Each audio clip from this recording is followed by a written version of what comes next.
Hello, welcome to day one of my 30 days gele challenge. You know what? No, what other style than to begin this challenge with than the OG of geles, the round pleat gele. This gele is one evergreen gele. It's one style that can never go out of trends. And I've started seeing brides, going in with the round pleat gele again. So I feel it is proper to start this challenge with a round pleated gele. Look at the percentage and details of this fabric and the gele percentage distribution right here on the screen. So what I did was, with that first line, I did 2 pleats. Some people do 1, some people can do 4. Depends on how much you can undo.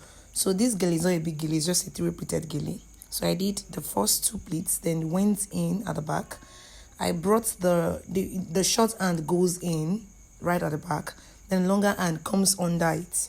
Then I brought it to the front. So you also have to follow through with the pleats that you did at the front while crossing it at the back. So it will help you to easily lay the pleats at the front. So you just have to follow through. You have to follow through with the pleats. After doing that, the first layer now, if you want to pin, you can pin, but I did not pin here. I just took the second flap of the gele right on top of it, and I started arranging my pleats. Ensure that whatever pleat you are taking from the start, you have to finish it to the other end. This place can be a little bit tricky. Just pull out your fabric on the side to give you more room to fold the fabrics. You see the way I'm pulling that fabric, it will give me more room to fold the fabric. Apart from that, this particular ashoke is not a very flexible ashoke. So if I used a much more flexible one, if you get a flexible one, it should be much more easier. But I believe that if you can tie a gele with even a hard gele, it will even be much more easier for you to tie using a softer one.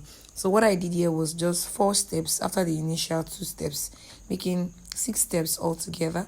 Then I went to the back to pin that one. I don't want to stress my model. Then after pinning that one there, then I started forming my pleats, all from the left to the right. From the left to the right, you have to ensure that you are taking the pleats the same measurement. In fact, I love that this gele has lines. It was guiding me, so I was knowing that, I'm not taking too much. So after I had done that, because I had already taken those ones, I had already traced it to this side, so it's going to make it easy to arrange this pleat here. Had it been I did not do it to this side, it's going to be very difficult to pick out this pleat. It can be very messy. For professionals, they'll sort it out, but it's going to take time. So it's better to simplify the process right from the beginning. So what I'm doing here is just arranging the pleats. I told my model to hold for me, and I start arranging at the top to make it very neat. As you can see, I'm tracing it. If you follow the pattern of the gele, you realize that I'm making sure that I'm seeing it through, and the patterns are following each other accurately. So it might take a while. You have to be very, very patient when it comes to arranging to get a flawless, a nice pleat. You have to take your time with the arrangement of the pleat. There's no rushing here, so you take your time. As a matter of fact, because I don't think I've tied this gele in a very long time.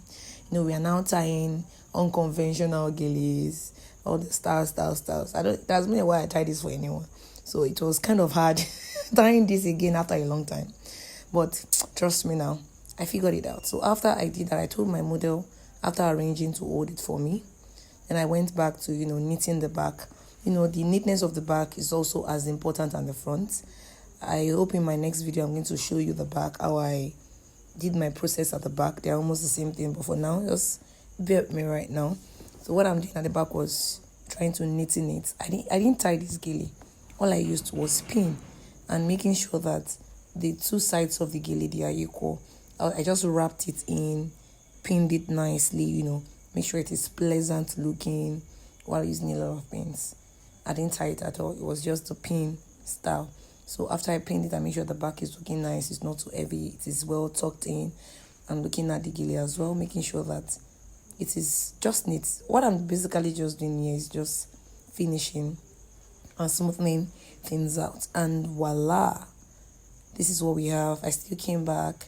I just came back to lift the pleat again to make sure that it is sitting well. Just tweak the gele until you have what you want. And this is what we have here after everything. If you do use a much more longer and bigger gele, I believe your pleats can be much higher. Thank you. See you tomorrow. Bye.